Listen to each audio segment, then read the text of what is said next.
Tiger Johnson, Ruben Villa, and Xander Zayas. Man, Top Rank has got some good young talent, and you've got to pay attention to the undercard. From the very first fight on this card, we were seeing some good work get done. All three of these gentlemen showed up tonight. All three of them put on good performances. Let's start out talking a little bit about Tiger Johnson, one of Timothy Bradley's double stamp prospects. He opened up the card for us tonight. I had the pleasure of meeting this man when I covered the Top Rank card in Toledo about 2 months ago. Really good amateur career, competed in the Olympics in the summer of 2021. Only been a pro for about 2 years, just over 2 years, and he has already racked up 10 professional fights. Like, that's the type of cadence that you want to see from a young fighter. That's going to let you know that a young fighter is staying in the gym. He stays working. He's going to continue to progress and going to continue to evolve if he's doing what he's supposed to do. Now, look, going into tonight, huge favorite. Everybody knew he was supposed to win this fight. I mean, you got to understand, Olympian coming in, minus 1,600 favorite. Everyone expects you to win this fight. The promoter is setting you up to win this fight. But in situations like this, it's how you win. Right? Tiger needs to come out here and he needs to consistently show progress. He needs to consistently build and get better from one fight to the next. He needs to go in there and show everybody that he is who he says he is. And look, I really liked what I saw tonight. First 2 rounds were pretty conservative. He's coming out, he's applying a little bit of pressure, but not too much, working behind the jab, but not really building too much, not really putting anything behind it. Got a little bit too aggressive early in the first, had his man on the ropes, left himself open for this counter left hook, beautiful. But by the 3rd round, we saw him start to dial stuff in, right? After the second, his corner gives him some advice, tells him that he needs to start working a little bit better, tells him he needs to start putting some stuff together. And after the 3rd round, that's what we see. Now he's not just throwing the jab, he's putting the right hand behind the jab. He starts to get a little bit more aggressive, and that causes Quiros to throw more. And that gives Tiger the chance to counter. Particularly, he's countering with that right hand over the jab. Starts going to the body a little bit more. One of the things people were noticing, and he's been known as a little bit of a headhunter. And he must have heard it, because in this one, he starts going to the body, definitely starts trying to do a little bit more work down there. All good stuff. You know, I liked what I saw from him for the most part. This is what you see from young fighters. Not everything's perfect, but you want to see him progress. Look, at times, you can see he becomes a little bit predictable in his entries. Doesn't have the strongest jabs. In some ways, it's a little bit like an amateur jab, right? It's fast, it's accurate, but it doesn't stop pressure. Doesn't discourage his opponent from whatever he's doing. Timothy Bradley mentioned it. It's like he's something he needs to work on and something he needs to fix. You want to go up to the top ranks in the sport. You want to go up there and you want to fight amongst the best of the best. You got to have a jab that's going to discourage people. He needs to work angles a little more, right? Move angles in and move angles out. Spend a little bit too much time standing in front of his opponent. Got hit with some shots for it. Those left hooks, caught one in the 1st round, caught one later in the fight. I think it was like the 5th. Caught some solid body shots towards the end of the fight. Overall, a good performance. Like I said, man, you're talking about a young fighter here. He's only 25 years old. This is the 10th fight in his career. It was a good learning fight. Quiros wasn't an easy out, man. He put up some resistance, caught Tiger with some good shots, but at the end of the day, that's what the type of thing that you need to see from a young fighter. Now, fight right after that on the card, we got Ruben Villa. Now, this is funny. He's only 26 years old, right? Only 1 year older than Tiger Johnson. Yet at the same point, these men aren't anywhere near the same point in their career. Villa is a former title challenger, got like 21, 22 fights. And he's got 1 loss on his record, but that 1 loss came against a buzzsaw, man, Navarrete. And that is a man that we just saw put on an awesome performance against Oscar Valdez. And he put up a good fight in that one. And even though he came up short, man, that's the loss on his record. It was a commendable performance. You don't usually see a man with that kind of resume this early in the undercard, only fighting 8 rounds. But, you know, Villa took some time off. After losing to Navarrete, he took about 1.5 years off, fought 1 more time, took another 1.5 years off. And this is only his 2nd fight back, but highly talented fighter, man. But here's the thing. Huge favorite in this fight. But nobody told his opponent. Nobody told Valdez. Right? Valdez came out tough, man. I got to give it to him. He didn't know he was the opponent in this one.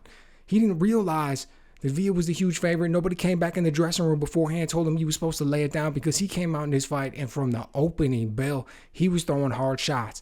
He caught Villa early with some good ones, but, you know, Villa's a really talented fighter, man. And eventually he was able to make some adjustments. He was able to take over the fight. And one of the things that I really like about him is he's crafty, right? He's crafty. It's those adjustments. It's that upper body movement. He's come out. Valdez comes out and he starts out, he's landing an uppercut, but by the 3rd round, Villa's able to make some adjustments defensively. He's able to take that shot away.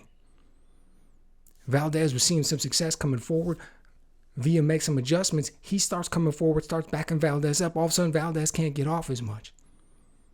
At the end of the day, it was a really entertaining fight. Both men showed up big. It was a really good one to watch, but Villa was the talent in this one. And even over the course of a shorter fight, like 8 rounds, as we got to the middle and the late rounds, we saw Villa start to take over. We saw him start to land that left hand. We saw him start to come forward more, set stuff up. We saw that upper body movement starting to pay dividends. He came out there and he showed what he did. He showed how talent shines. It's like this man was a former world title holder. He wants to get back to that next fight. And he looked good tonight. And the last guy that I want to mention, everybody knows him, Xander Zayas, just turned 21. Super hot prospect out of Puerto Rico.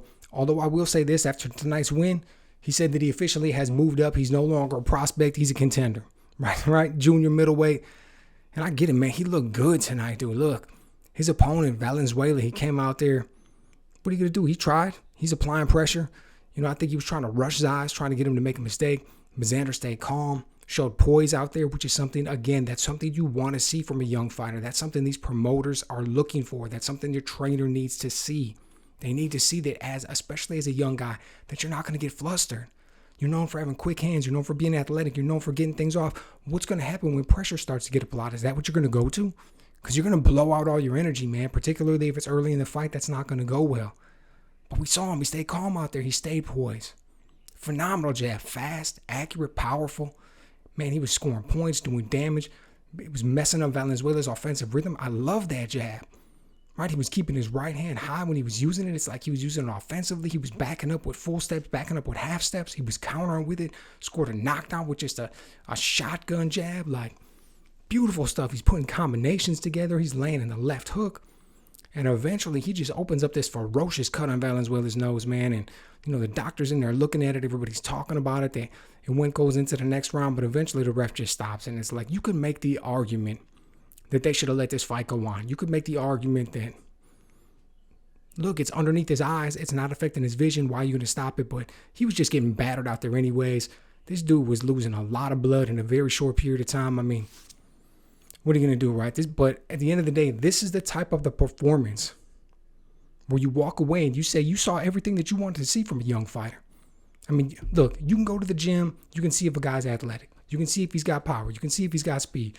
If he's sparring, you can see if he looks good. But, at the end of the day, that's only the gym. At the end of the day, that's only sparring.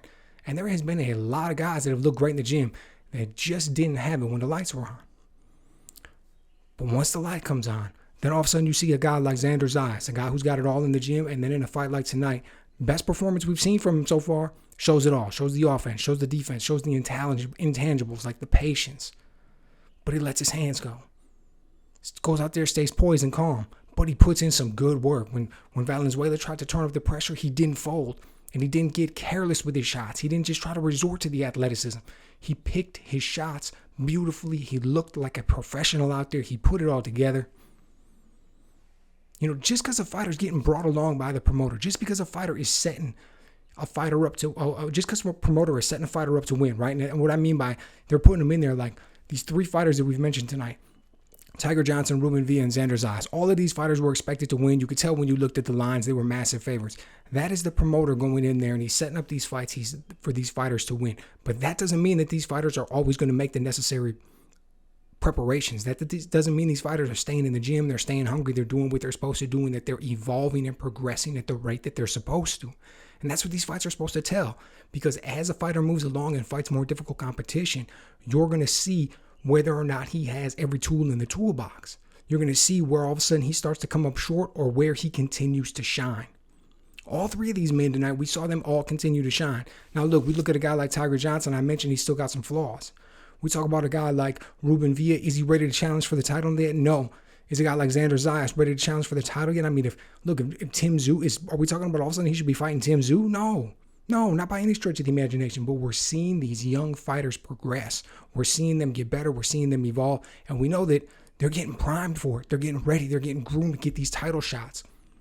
I can't wait for it, man. It's like, pay attention to the undercard, man, because there was talent down there. There were these guys coming out here, and they are hungry, and they're fighting. And these are the guys that, if everything goes right for them, we're going to see them fight for world titles sooner rather than later. I don't mean all of a sudden like 6 months or something crazy like that. Don't get me wrong, but you know what I'm saying here. These are talented young fighters who are on their way up. They're going to be knocking on the door. So, let me know what you guys think. Were you as impressed with these performances as I was? And what do you want to see next for them?